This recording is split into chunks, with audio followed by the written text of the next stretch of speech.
कृष्णा को कहा करते थे गुडनेस। और जब मैंने अब रमन के साथ अपना टाइम स्पेंड करना शुरू किया है तो ऐसा लगता है जैसे ओशो के कंपैरिजन में कृष्णमूर्ति थे, ऐसे ही कृष्णमूर्ति के कंपैरिजन में रमन है।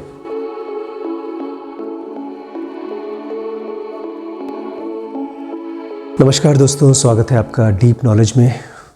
मैं हूं आशीष। आज मेरे बच्चे ने मुझसे एक सवाल पूछा है। उसने तो ये पूछा था कोई इंसान समाधि में कैसे जा सकता है, लेकिन वो भी छोटा है, उसको समाधि का बहुत मतलब पता नहीं है। तो मैंने उससे पूछा तुम जानना क्या चाहते हो। तो उसको मेरी बातों से ऐसा लगने लगा जैसे समाधि की स्टेट एक ऐसी स्टेट है, और जो गलत नहीं थी, कि एक आदमी हमेशा के लिए खुश रहता है। और उसके हिसाब से समाधि की स्टेट ऐसी स्टेट है जिसमें आदमी सबसे ज़्यादा सक्सेसफुल होता है। ये उसकी कल्पना थी बेसिकली। तो उसने पूछा अच्छा ये बताइए कि कैसे एक आदमी खुश रह सकता है। और फिर और धक्का मारने पे उसने पूछा कैसे एक आदमी बहुत सक्सेसफुल हो सकता है। हम सबके मन में होता है ना कि अगर सक्सेसफुल हो जाएंगे तो खुश भी रहेंगे। और बहुत बार ऐसा भी लगता है कि अगर आदमी बहुत खुश है तो शायद वही सक्सेस हो। तो आज का सवाल ये है कि एक आदमी कैसे खुश रह सकता है। तो मैं से कह रहा था कि खुश रहने के लिए बाहर की चीज़ों से ज़्यादा हमारे अंदर कुछ होना चाहिए। तो उसने पूछा क्या। तो मेरे मुंह से निकल गया हैबिट। कुछ अच्छी हैबिट्स होनी चाहिए। उसका मुंह थोड़ा लटक गया। मैंने कहा नहीं है, हैबिट का मतलब ये नहीं है कि तुम्हें ज़बरदस्ती फॉलो करना है। हैबिट वो चीज़ होती है जो हम रोज़ करते हैं और हमारे बॉडी के लिए और हमारे ब्रेन के लिए आसान हो जाता है। अगर आप रेगुलर बेसिस पे सोते हैं तो दोपहर को या किस टाइम पर, तो उसी टाइम पर सोना और उठना आपकी हैबिट हो जाती है। आप ज़बरदस्ती नहीं करते, तब जा कर के उसको थोड़ा सुकून मिला। तो फिर मैंने उसको 5 हैबिट्स बताई जो मुझे उम्मीद है कि हम सबके काम आएगी। सबसे पहली हैबिट मैंने उसको बताई थी एबिलिटी टू फोकस, जिसको कृष्णा जी बहुत खूबसूरती से अटेंशन कहा करते थे। आजकल थोड़ी मुश्किल इसलिए हो जाती है अटेंशन में क्योंकि अभी हम लोगों को स्क्रीन की एक तरह की एडिक्शन हो गई है। और अभी भी इंटरनेट अपनी शुरुआती चरम पे है। कहा जाता है जब शुरू में प्रिंटिंग प्रेस आया था तब भी इसी तरह से हलचल हुई थी दुनिया में। और दुनिया में जो इतना बड़ा ट्रांसफॉर्मेशन आया है वो तकरीबन 100 साल बाद, 150 साल बाद प्रिंटिंग प्रेस के आने के बाद हुआ था। ऐसे ही बहुत से साइंटिस्ट ये मानते हैं कि इंटरनेट के जब 100 साल हो जाएंगे तब कुछ स्टेबिलिटी आएगी इंसानों की लाइफ में। बट फिलहाल हम सब के सब एडिक्टेड है अपने स्क्रीन से। लेकिन फोकस या एबिलिटी की जो हैबिट होती है वो खाली हमको सक्सेसफुल नहीं बनाती, वो हमको खुश भी करती है। और आप कभी ट्राई करके देखिएगा, जिसको हम लोग कंसंट्रेशन कहते हैं या फोकस कहते हैं, वो जब आपको होता है चाहे 2-4 मिनट के लिए ही, आपको बड़ा अच्छा लगता है। आप देखना शुरू करिए कि कौन कौन सी एक्टिविटीज़ हैं जिसमें आप बाहर की चीज़ के साथ नहीं फंसे हैं, जैसे स्क्रीन है, और वहाँ पर आप अपने माइंड के साथ रह पा रहे हो। एक तरह से अटेंशन वैक्यूम की तरह काम करता है, जहाँ पर नई सॉल्यूशंस मिल के आती हैं, अपनी प्रॉब्लम्स को नई एंगल से हम देख पाते हैं। और ये आप जब तक इसके साथ खेलेंगे नहीं, मैं फिर से कहूँगा हैबिट के रूप में मत डेवलप करने की कोशिश करिए कि मैं रोज़ बैठूँ और कंसंट्रेट करूँ। इसको खेल की तरह होना चाहिए। कोई सब्जेक्ट जिसको आप पसंद करते हैं पढ़ना, उसकी किताब के साथ रहिए। एक बार देखिए खाना खाते समय क्या आप अटेंशन रख पा रहे हैं, ज़बरदस्ती नहीं। उस खाने के साथ अपनी आँखों को, आप किसी इंसान को देख रहे हैं तो उसकी शक्ल को ध्यान से देखिए, उसकी बनावट को। कृष्णा जी यही कहा करते थे आपके अंदर में अटेंशन तब होगा जब आप बाहर की चीज़ों को प्रति अटेंटिव हो पाएंगे। इसमें एक छोटी सी बात मैं ऐड करना चाहता हूँ। एक फिल्म थी सिंड्रेला मैन, उसमें रसल क्रो ने एक बहुत फेमस बॉक्सर की लाइफ के ऊपर प्ले किया था। और वो बंदा जीत पाया था क्योंकि उसका माइंड सबसे ज़रूरी चीज़ पर अटेंशन दे पा रहा था। आप देखिएगा, वो फिल्म देखिएगा और मुझे बताइएगा कमेंट करके कि किस चीज़ के ऊपर वो अटेंड करके अपनी इस फाइट को जीत पाया जिसमें वो ऑलमोस्ट पक्का था कि मर जाएगा। तो ये आपके लिए होमवर्क है दोस्तों। दूसरा पॉइंट है being silent when you are provoked. जब आप बहुत डिस्टर्ब्ड हैं किसी सिचुएशन की वजह से, किसी इंसान की वजह से, किसी प्रॉब्लम की वजह से, उस समय साइलेंट रह पाना। ये बॉडी जानवर है और जानवर रिएक्ट करता है, छलांग मारता है, अटैक करता है, लेकिन इंसान जानवर नहीं है, इसलिए इंसान बाद में पछताता है। पुराने ज़माने में ऋषि मुनियों ने मुनि कौन? जो मौन रह सकता है। तो मैं आपको ये नहीं कह रहा हूँ कि आप दिन भर शांत रहिए, लेकिन जिस समय सबसे ज़्यादा उत्तेजित हैं आप, या बहुत स्ट्रांग इमोशंस आ रहे हैं, किसी भी तरह के इमोशंस हो, डर का है इमोशन या गुस्से का है, आप उस समय उसके साथ रहिए चुपचाप, उसको वेस्ट मत करिए। इनफैक्ट वो आपके लिए ज़रिया हो सकता है अपने अवेयरनेस को, अपने अटेंशन को और बढ़ा पाने का। क्योंकि अगर आपने उसको बाहर निकाल दिया तब एनर्जी ख़त्म, तब कुछ बचा ही नहीं। क्या देखेंगे आप, कैसे अटेंड करेंगे? और आप देखेंगे जैसे जैसे आप साइलेंट होते जाएंगे, उस साइलेंस का भी एक अलग पावर होता है। उस साइलेंस की वजह से आप अपने ही अंदर के इमोशंस के मालिक बनते जाएंगे और ऑब्वियसली उसकी वजह से आप खुश होते जाएंगे और आप बहुत एक्सीडेंट्स बहुत कम हो जाएंगे आपकी लाइफ में और आप ज़्यादा सक्सेसफुल हो पाएंगे। तीसरी क्वालिटी है एबिलिटी टू डिस्कवर।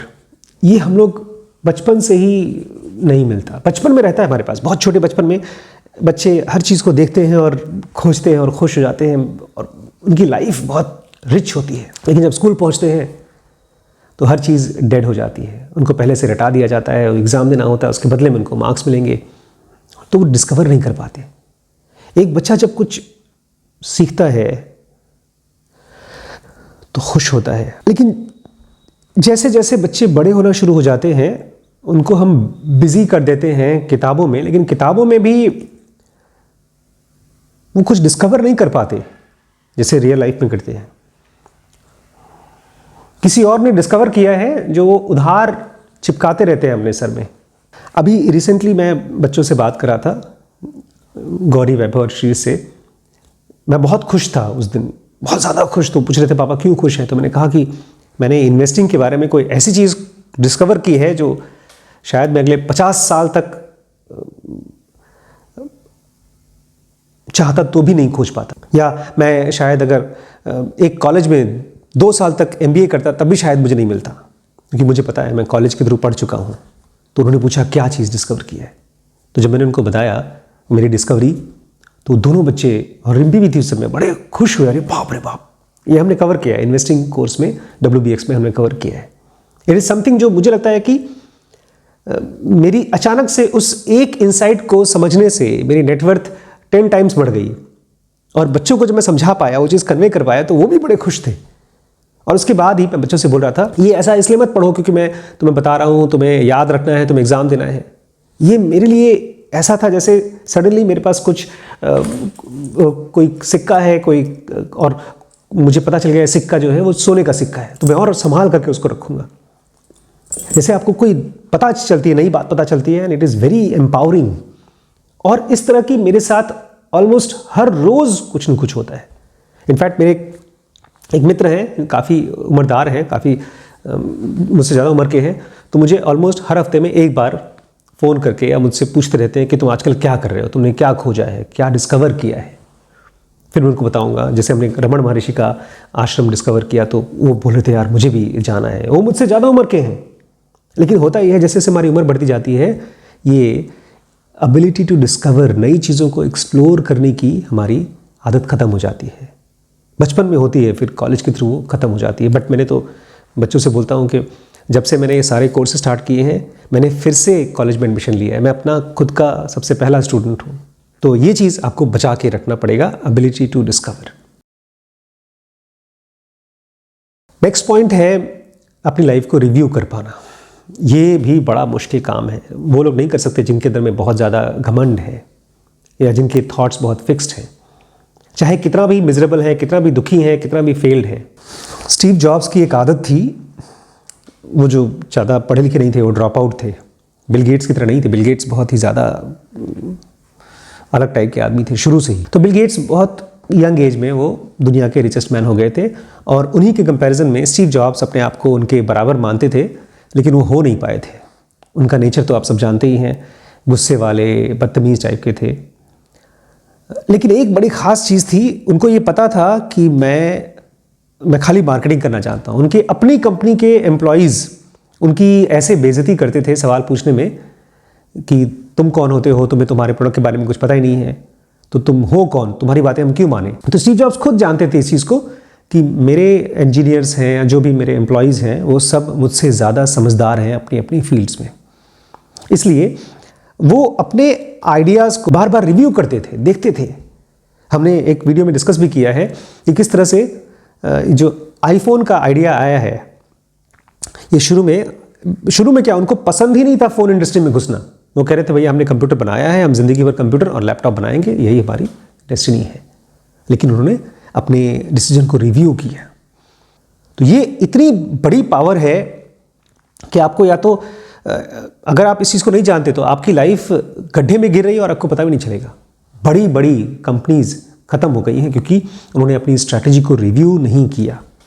तो हर रोज़ और जितना फ्रिक्वेंटली हो सके अपने माइंड को, अपने डिसीजंस को, अपने थॉट्स को और अपने लाइफ को रिव्यू करते रहना चाहिए। ये एक बहुत इंपॉर्टेंट स्किल कह दीजिए, हैबिट कह लीजिए, जो आपको डेवलप करनी होगी खुश रहने के लिए, सक्सेसफुल होने के लिए और ऑब्वियसली स्पिरिचुअल रास्ते पर भी आगे बढ़ने के लिए। अब लास्ट सबसे इंपॉर्टेंट चीज़ है ability to be good. Krishna ji उसको कहा करते थे गुडनेस। और जब मैंने अब रमन के साथ अपना टाइम स्पेंड करना शुरू किया है तो ऐसा लगता है जैसे ओशो के कंपैरिजन में कृष्णमूर्ति थे, ऐसे ही कृष्णमूर्ति के कंपैरिजन में रमन है in the terms of goodness. देखिए, जो अच्छाई होती है वो स्पेस की तरह होती है, वो दिखती है साफ सुथरी, लेकिन जब आप बहुत बारीकी से देखेंगे तो कुछ कुछ इम्प्योरिटीज़ कहीं ना कहीं मिली जाती है। रियल स्पेस एकदम खाली वैक्यूम जैसा होता है, ऐसे ही गुडनेस भी होती है, अच्छाई। लेकिन अच्छाई को देखा जाए तो अगर मैं उसको ट्रांसलेट करूंगा किसी डीप इंसाइट में तो कृष्ण का कर्मण्ये फाधिकारस्ते, जो अर्जुन को कहते हैं कि तुम कर्म करो और फल की चिंता मत करो। तो डीप डाउन अगर आप अच्छे इंसान हैं तो आप लोगों की हेल्प करते हैं, आप निस्वार्थी हैं, आप लोग जो कुछ करते हैं उसके बदले में कुछ नहीं चाहते हैं। लेकिन ये कहानी यहाँ तक ख़त्म नहीं होती है। गुडनेस खाली इस तरह से काम नहीं करता है कि मैंने दूसरे का हेल्प किया तो दूसरा मेरा हेल्प करेगा। जैसे कृष्णा जी कहा करते थे इफ़ यू डू गुड, अगर तुम अच्छा कर रहे हो तो लाइफ भी तुम्हारे साथ अच्छा करती है। गुडनेस एक तरह से हमको फ्री करना शुरू कर देती है, क्योंकि हम सब का इस दुनिया में जिस किसी के साथ भी मिल रहे हैं, जुड़ रहे हैं, कुछ न कुछ ऋण बंधन है, कुछ न कुछ उधार लिया है, किसी से लिया है, किसी को दिया है। लेकिन एक ऋषि जानता है कि ये दुनिया दिखने में मासूम है लेकिन है फसावटी, और आप कितना भी अच्छे से अच्छा रहें, कितना भी अपनी हिसाब किताब को बराबर करने की कोशिश करें, कुछ न कुछ रह जाएगा। तो आप अगर यहाँ से फ्री होना चाहते हैं, फ्री मतलब खुश होना चाहते हैं, एनलाइटन होना चाहते हैं, तो आपको इतना ज़्यादा अच्छाई जीनी होगी कि आपको कुछ नहीं चाहिए इस दुनिया से। वो कहते हैं नेकी कर और दरिया में डाल। तो आपको ये भी थॉट नहीं आना चाहिए कि मैं नेकी कर रहा हूँ,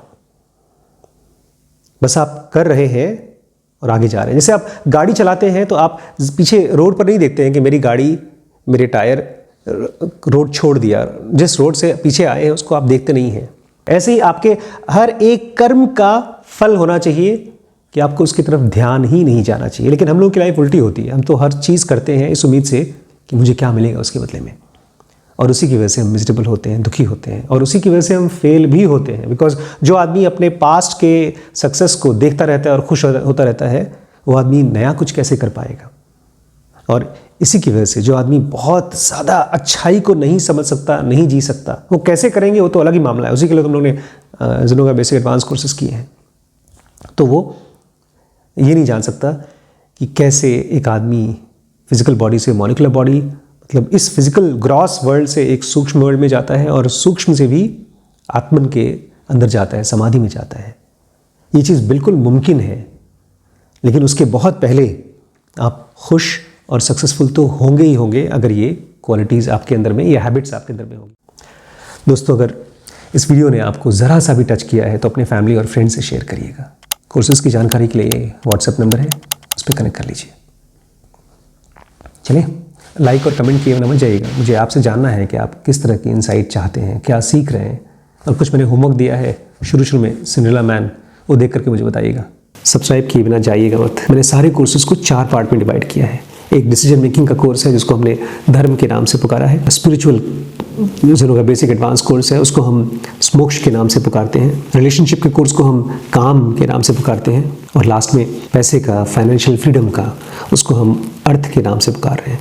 तो ये 4 बेसिक हेडिंग है जिसमें ढेर सारे अलग अलग टॉपिक्स हैं। वो सब आप ऐप में जा करके डीप स्पेस नॉलेज, अगर आप प्ले स्टोर पर जाएंगे तो आपको मिल जाएगा। और अगर कोई जानकारी चाहिए इन कोर्सेज़ के बारे में तो ये व्हाट्सएप नंबर है, व्हाट्सएप कर लीजिए। थैंक यू दोस्त।